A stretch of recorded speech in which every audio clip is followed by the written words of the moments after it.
Bonjour, bonsoir. C'est encore moi, votre humble serviteur, le pasteur Arla Kaninda. Je suis dans la joie d'être là, dans cette plateforme, n'est-ce pas, pour que nous puissions encore parler, prendre le temps d'échanger et de partager ces moments. Que Dieu vous bénisse. Sans plus tarder, nous sommes en train de parler de notre thème que nous l'avons intitulé Marc 11, 22, que Jésus qui est en train de dire, il dit, ayez la foi en Dieu. Et aujourd'hui, comme sous-thème, nous voulons partager avec vous ce sous-thème que nous avons intitulé du déjà vu et du déjà entendu. Pourquoi du déjà vu? Pourquoi du déjà entendu? Le Saint-Esprit a mis cela dans mon cœur pour nous expliquer quelque chose. Et ensemble, nous voulons voir ce qui se passe autour de nous, ce qui se passe dans le monde.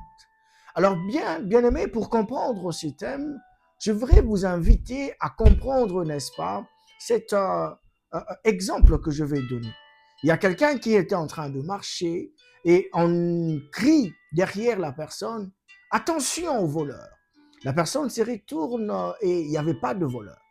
Et il continue la marche et on va crier encore, attention aux voleurs. La personne, n'est-ce pas, se retourne encore. Il n'y a pas toujours le voleur. Et la troisième fois, il y a réellement le voleur qui est en train de voler et en criant encore, en disant, attention le voleur. La personne dit, c'est déjà vu, c'est déjà entendu. Il ne fait pas attention, il ne regarde même pas et le voleur a pris tout ce qu'il avait. Cette sous-thème, c'est une interpellation que Dieu veut que nous puissions comprendre. Nous vivons dans un monde où les gens, pour être enfant de Dieu, tu dois croire que Dieu existe. Tu dois avoir la foi en Dieu. Tu dois marcher avec assurance. Car Hébreux 11 nous dit, la foi, c'est une ferme assurance de choses qu'on espère, une démonstration de ce qu'on ne voit pas. Mais il y a quelque chose qui se passe aujourd'hui. Même dans nos églises, là où les gens s'ensemble, là où nous partons, la Bible dit, là où 2 ou 3 sont réunis, Dieu au milieu d'eux. Là où nous partons pour prier, là où nous partons pour appeler la gloire de Dieu. Mais il y a des choses qui se passent. Les gens partent à l'église, ils rentrent tels qu'ils sont partis. Les gens partent avec leurs problèmes, ils repartent avec leurs problèmes.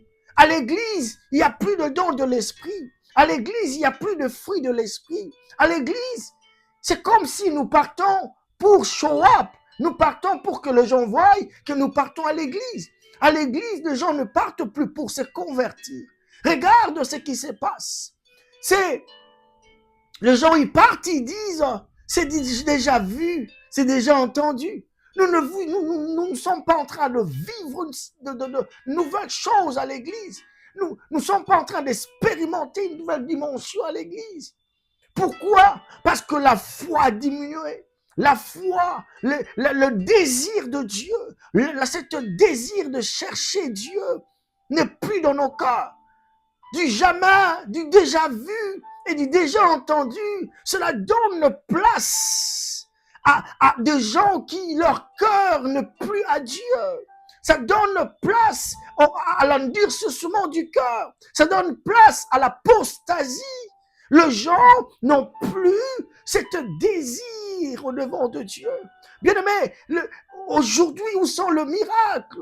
Gédéon pouvait dire à Dieu, nous avons entendu, tu as fait le miracle, mais où sont ce miracle? Alors si c'est toi, Éternel, laisse que ces torchons, quand je veux venir, que le torchon soit mouillé, mais que la terre soit sec. Il a voulu le signe, il a voulu le miracle. Nous ne désirons plus ces choses, nous ne voulons plus le miracle.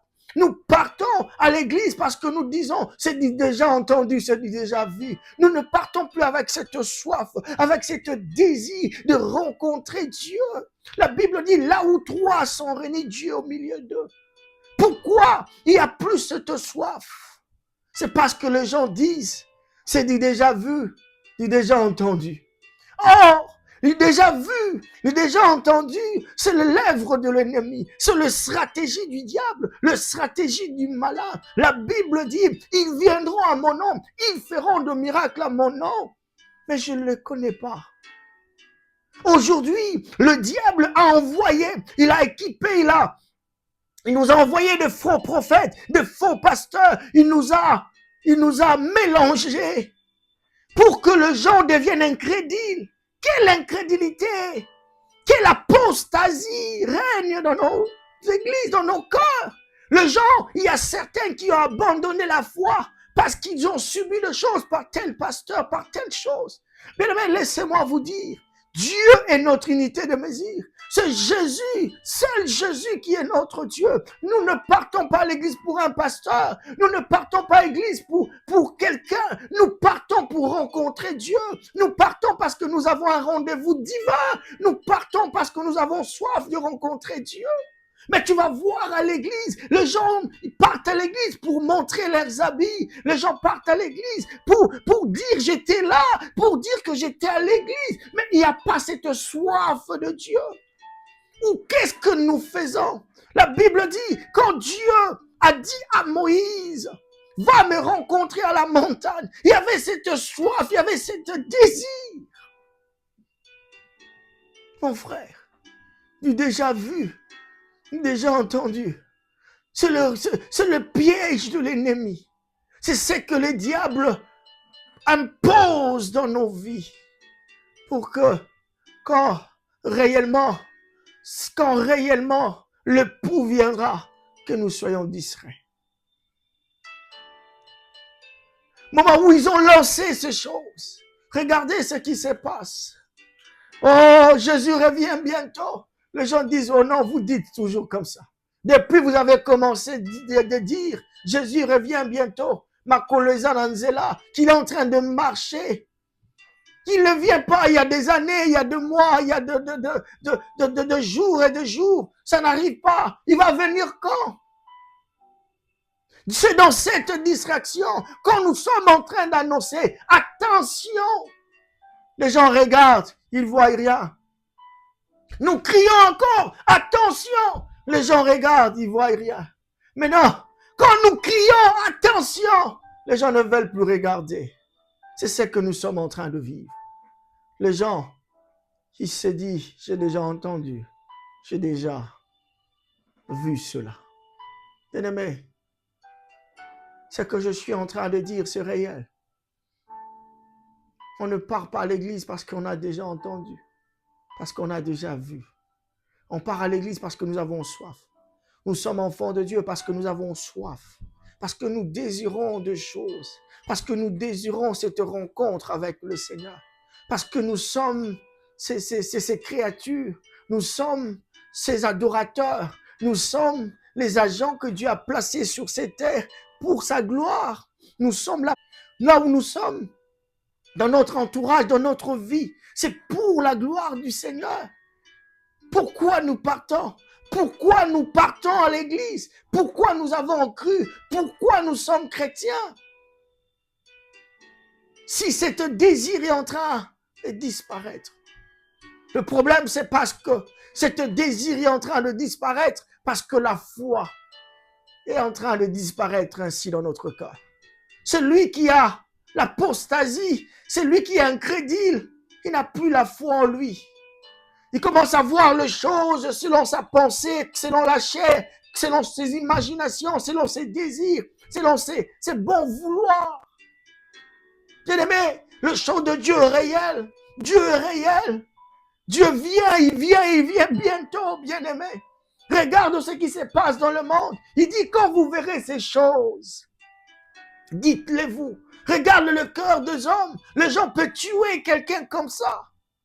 Sans avoir amertume, sans avoir quelque chose dans son cœur. Les gens sont en train de mourir et les gens sont en train de filmer, prennent des images. Ça leur dit rien. Le corps de l'homme regarde dans cette situation, regarde l'information, les décisions des hommes, les décisions du monde, les décisions de grands pays. Regarde ce qui se passe, des crises, des guerres par-ci, par-là. Ça vous dit absolument rien. Il y a un temps, le temps n'est pas connu, l'heure n'est pas connue, mais la Bible dit, préparez-vous, car je viendrai comme un voleur. Préparez-vous, je vous annoncerai pas le jour où je viendrai. Soyez à l'attente, soyez comme ces femmes. Ils étaient à 10, mais il y avait 5 qui étaient prêtes pour recevoir le pouls.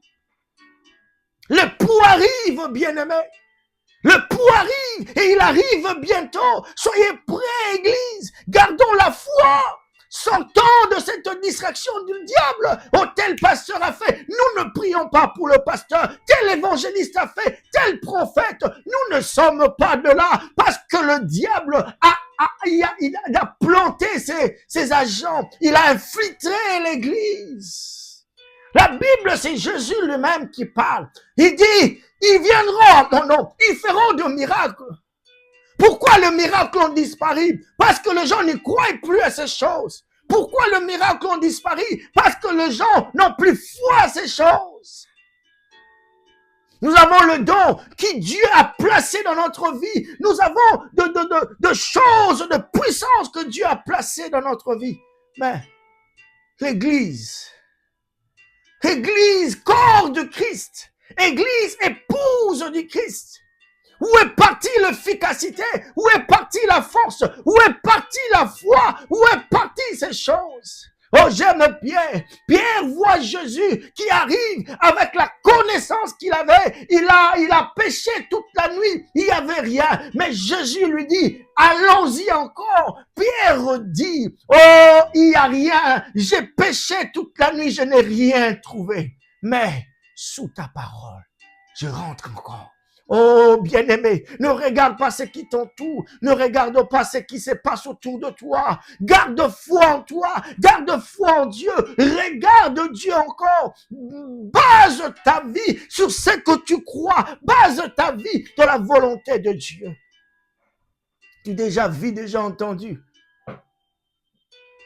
La foi est en train d'être basculée, ta foi est en train d'être ballottée. Ta foi est en train d'être fouettée. Pourquoi? Parce que ce sont des choses de ce monde. Pourquoi? Parce que le mariage n'arrive pas. Pourquoi? Parce que l'enfant n'arrive pas. Pourquoi? Parce que cet argent, tu n'arrives pas à le voir. Pourquoi? Parce que cette maladie n'arrive pas à disparaître. Que les choses de ce monde. Oh, nous avons plus que cela. Nous avons plus que cela. La Bible dit, cherchez d'abord le royaume de cieux et toutes ces choses vous seront données par-dessus. Ce sont des genres de messages que les gens ne veulent plus prêcher. Ce sont des scènes de messages que les gens ne veulent plus entendre. Ce sont des tels messages que nous, quand nous prêchons, nous avons de 2 vies, nous avons de 25 vies, même nos gens de nos familles, ils ne veulent pas partager, mais quand ce sont des choses de ce monde, on partage nous tous. Oui, bien-aimé, chaque chose a un temps. Pensez-vous que même Abraham, tu étais heureux dans la vie d'Abraham? Pensez-vous que dans la vie d'Abraham, tu étais bien? Connaissez-vous combien de temps Abraham a entendu la bénédiction? Connaissez-vous quelle vie Abraham était en train de vivre? La Bible dit, Abraham vivait sur des tentes. Vous avez des maisons, vous avez des climatisations, vous avez des voitures, vous avez tout cela. Vous avez celui qui est en train même de me suivre, tu as un téléphone.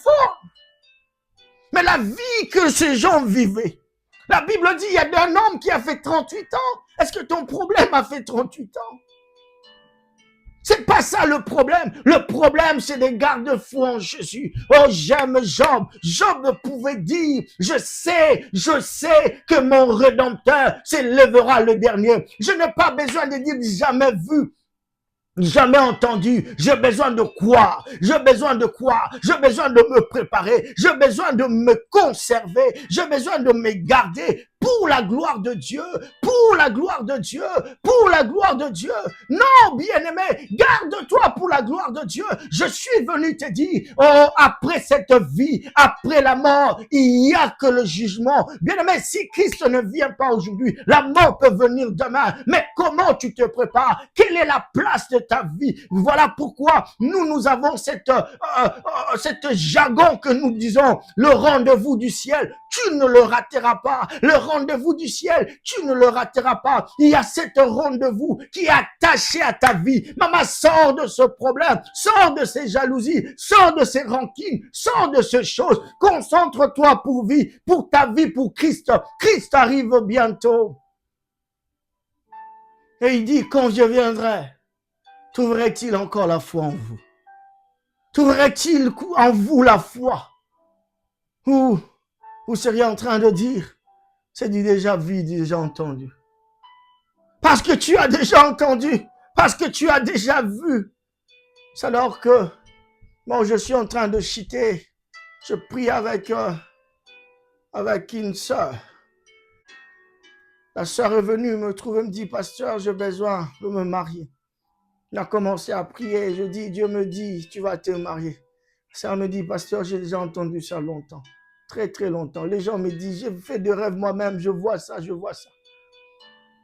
Pendant notre parcours, j'ai compris que la sœur, c'était du déjà vu, déjà entendu. Je dis, mais ça, c'est pas la foi. La foi, ce n'est pas de douter ce que je suis en train de dire. La foi, c'est d'y croire. Que ce que Dieu a dit, tu ne sais pas comment. Mais tu dois mettre ça dans ton esprit, dans ta tête, que ce que Dieu a dit, ça va venir et ça viendra certainement. C'est ça la foi. La foi, la Bible dit, ils étaient malades, il vient auprès de Jésus. Jésus ne prie pas, Jésus ne dit rien. Jésus dit, allez à la ville et allez dans la piscine de Bethesda. Mais la Bible dit, ces gens, ils étaient en train d'y aller. C'est alors qu'en partant qu'ils ont constaté. Ils ont respecté, bien-aimés. C'est en partant qu'ils ont constaté. Dis jamais, ni déjà vu, ni déjà entendu. C'est quoi ta foi? Qu'est-ce qui fait hésiter ta foi? Ce soir, je suis venu dire à quelqu'un,